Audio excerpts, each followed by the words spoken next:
Dear students, in the previous class we had been discussing of federalism, the federal features of Indian Constitution. What is federalism? Federalism എന്നാൽ the powers of the country are divided between central and state governments. അപ്പോൾ ഒരു രാജ്യത്തെ അധികാരങ്ങൾ കേന്ദ്രവും സംസ്ഥാനങ്ങളും വീതിച്ച് ഉപയോഗിക്കുന്നതിനെയാണ് federalism എന്ന് പറയുക. അപ്പോൾ ഇന്ത്യയിലെ ഫെഡറൽ സംവിധാനം എന്താണ്? ഇന്ത്യയിലെ ഫെഡറൽ ഫീച്ചേഴ്സ് എന്തൊക്കെയാണ്? അല്ലെ ഇന്ത്യൻ കോൺസ്റ്റിറ്റ്യൂഷനിലെ ഫെഡറൽ ഫീച്ചേഴ്സ് എന്തൊക്കെയാണ് എന്നായിരുന്നു നമ്മൾ കഴിഞ്ഞ ക്ലാസ്സിൽ പഠിച്ചത്. Today we are going to discuss the salient features of the Indian constitution. അത് ഫെഡറൽ ഫീച്ചേഴ്സ് മാത്രമാണ് നമ്മൾ പരിഗണിച്ചതെങ്കിൽ ഇന്ന് നമ്മൾ ഡിസ്കസ് ചെയ്യുന്നത് ഇന്ത്യൻ ഭരണഘടനയുടെ സാലിയൻറ്റ് ഫീച്ചേഴ്സ് എന്നാൽ വളരെ നോട്ടീസബിളായ വെരി ഇമ്പോർട്ടൻ്റായ ഫീച്ചേഴ്സ് എന്തൊക്കെയാണ്? അപ്പോൾ ഇന്ത്യൻ ഭരണഘടന എടുത്തു പറയുന്ന ചില ഫീച്ചേഴ്സ് ഉണ്ട്. ഒന്ന്, the lengthiest constitution in the world. രണ്ട്, പാർലമെൻ്ററി ഫോം ഓഫ് ഗവൺമെൻറ്. മൂന്ന്, unique blend of rigidity and flexibility. നാല്, ഫണ്ടമെൻ്റൽ റൈറ്റ്സ്. അഞ്ച്, directive principles of state policy. ആറ്, a federation with strong centralizing tendency. ഏഴ്, അഡൾട്ട് സഫറേജ്. എട്ട്, an independent judiciary. അതുപോലെ തന്നെ A secular state. ഈ ഫീച്ചേഴ്സാണ് Indian കോൺസ്റ്റിറ്റ്യൂഷനിൽ ഉള്ളത്. Let us see each feature in detail. First one, the lengthiest constitution in the world. ലോകത്തിലെ ഏറ്റവും വലിയ എഴുതപ്പെട്ട ഭരണഘടന ഇന്ത്യൻ ഭരണഘടനയാണ്. The Indian constitution is the lengthiest and the most detailed of all the written constitutions of the world, containing 448 articles in 25 parts, 12 schedules and 5 appendix. അപ്പോൾ ലോകത്തെ ഏറ്റവും വലിയ എഴുതപ്പെട്ട ഭരണഘടന, 448 ആർട്ടിക്കിളുകൾ, 25 ഭാഗങ്ങളിലായി 448 ആർട്ടിക്കിളുകളുള്ള 12 ഷെഡ്യൂളുകളുള്ള ലോകത്തിലെ ഏറ്റവും വലിയ എഴുതപ്പെട്ട ഭരണഘടനയാണ് ഇന്ത്യൻ ഭരണഘടന. അപ്പോൾ ഇന്ത്യൻ കോൺസ്റ്റിറ്റ്യൂഷൻ്റെ സൈലൻറ്റ് ഫീച്ചേഴ്സിൽ ഒന്നാമത് the lengthiest constitution in the world. രണ്ട്, a parliamentary form of government. അപ്പോൾ ഇന്ത്യയിൽ ഒരു പാർലമെൻ്ററി ഫോം ഓഫ് ഗവൺമെൻറ് ആയിരിക്കണം എന്നാണ് ഇന്ത്യൻ ഭരണഘടന പറയുക. നമുക്കറിയാം, സാധാരണഗതിയിൽ ലോകത്തിപ്പോൾ രണ്ട് തരത്തിലുള്ള ഗവൺമെൻറ്റുകളാണുള്ളത്. ഒന്നുകിൽ പ്രസിഡൻഷ്യൽ ഫോം ഓഫ് ഗവൺമെൻറ്, അല്ലെങ്കിൽ parliamentary form of government. Presidential form of ഗവൺമെൻറ്റിൽ ഒരു എക്സിക്യൂട്ടീവ് മാത്രമേ ഉണ്ടാവൂ, the real executive. Parliamentary form of ഗവൺമെൻറ്റിൽ രണ്ട് തരം എക്സിക്യൂട്ടീവ് ഉണ്ടാവും, real executive and nominal executive. അപ്പോൾ പാർലമെൻ്ററി സംവിധാനത്തിൽ ഇന്ത്യയിലെ പാർലമെൻ്ററി സംവിധാനത്തിൽ രണ്ട് എക്സിക്യൂട്ടീവുകളുണ്ട്. Nominal executive, the president of India is the nominal executive.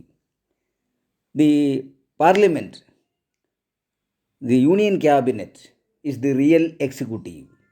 അതിനെയാണ് പാർലമെൻ്ററി ഫോം ഓഫ് ഗവൺമെൻറ് എന്ന് പറയും. അപ്പോൾ ഇന്ത്യൻ ഭരണഘടന പറയുന്നു ഇന്ത്യയിലേത് ഒരു പാർലമെൻ്ററി ഫോം ഓഫ് ഗവൺമെൻറ് ആയിരിക്കണം. The Constitution of India establishes a parliamentary form of government, both at the center and the states. കേന്ദ്രത്തിലും സംസ്ഥാനങ്ങളിലും പാർലമെൻ്ററി രീതിയിലുള്ള ഗവൺമെൻറ്റുകളായിരിക്കണം എന്ന് ഇന്ത്യൻ ഭരണഘടന പറയും. The president is the constitutional head of the state, but the real executive power is vested in the council of ministers, whose head is the prime minister. അപ്പോൾ ഇത് പ്രകാരം ഇന്ത്യയിലെ പ്രസിഡൻറ്റ് എന്നത് നോമിനൽ എക്സിക്യൂട്ടീവ് ആയിരിക്കും. അദ്ദേഹമായിരിക്കും constitutional head, പക്ഷേ he enjoys only nominal powers. The real executive power is exercised by the union cabinet which is headed by the prime minister. അപ്പോൾ ഇന്ത്യയിലെ ഭരണ സംവിധാനം ഒരു പാർലമെൻ്ററി ഫോം ഓഫ് ഗവൺമെൻറ് ആണ് എന്നാണ് ഇന്ത്യൻ ഭരണഘടന പറയുക.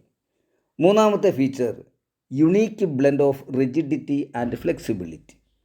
സാധാരണഗതിയിൽ കോൺസ്റ്റിറ്റ്യൂഷൻ രണ്ട് തരത്തിലുണ്ട്. Constitution is of two types, rigid constitution and flexible constitution. ദൃഢമായ ഭരണഘടനയും അയവുള്ള ഭരണഘടനയും. അപ്പോൾ ഇന്ത്യയിലെ ഭരണഘടന, the Indian constitution has the features of both rigid and flexible constitutions. Indian ഭരണഘടനയ്ക്ക് ഈ രണ്ട് കോൺസ്റ്റിറ്റ്യൂഷനുകളുടെയും രൂപമുണ്ട്. അതിനർത്ഥം some of the provisions can be amended very easily, അപ്പോൾ അതൊരു ഫ്ലെക്സിബിളാണ്. And some of the provisions can be amended or changed with 2/3 majority from the 2 houses of parliament, അത് റിജിഡാണ്.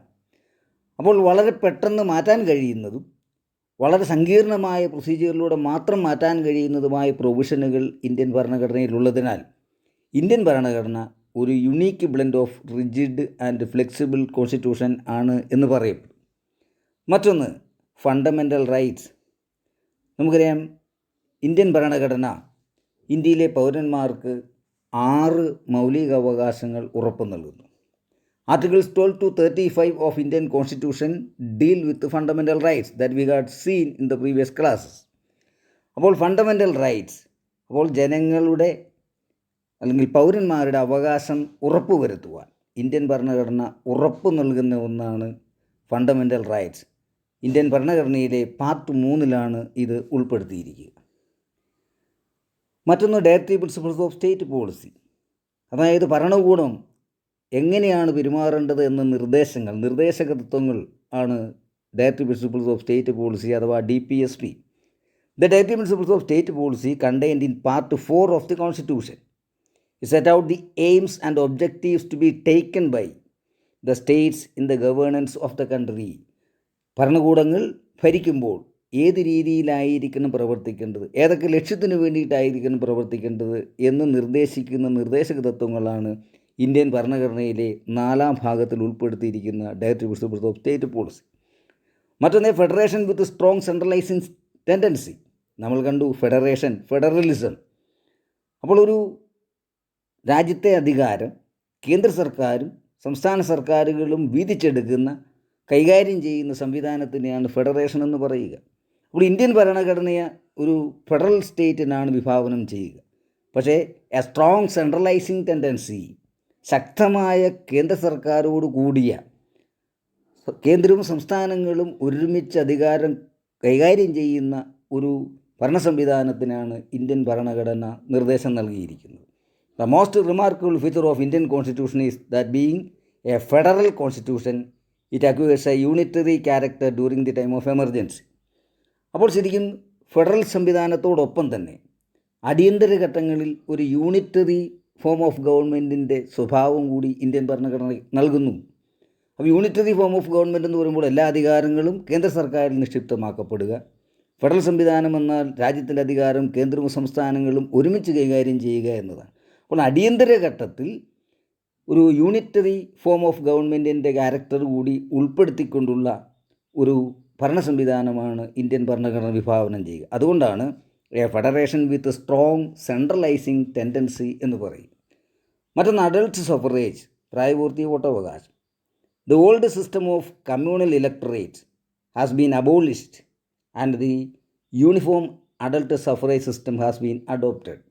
ആദ്യകാലഘട്ടങ്ങളിൽ പണ്ട് കമ്മ്യൂണൽ ഇലക്ടറേറ്റുകളായിരുന്നു, ജാതി തിരിച്ച് അല്ലെങ്കിൽ മറ്റു രീതിയിലുള്ള വോട്ടവകാശമായിരുന്നു നിലവിലുണ്ടായിരുന്നതെങ്കിൽ അത് മാറ്റി ഇന്ത്യൻ ഭരണഘടന അഡോപ്റ്റ് ചെയ്തിരിക്കുന്നത് യൂണിഫോം അഡൾട്ട് സഫറേജാണ്, സാർവത്രികമായ പ്രായപൂർത്തി വോട്ടവകാശമാണ്.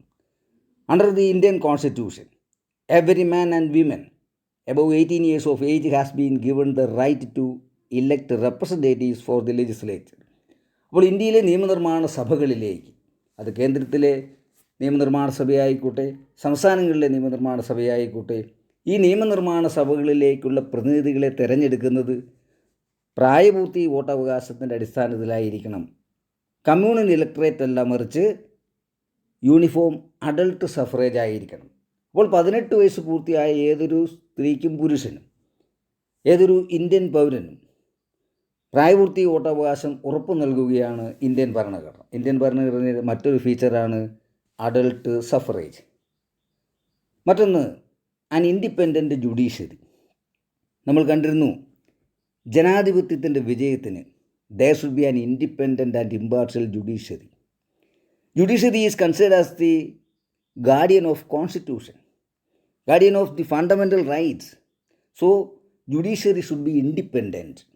So Indian constitution പറയുന്നു ഇന്ത്യയിലെ നീതിന്യായ സംവിധാനം ഇൻഡിപെൻഡൻറ്റും ഇമ്പാർഷ്യലുമായിരിക്കണം. An independent and impartial judiciary with power of judicial review has been established. Judicial review അധികാരത്തോടു കൂടിയ, അതായത് ഭരണകൂടങ്ങളുടെ മോശമായ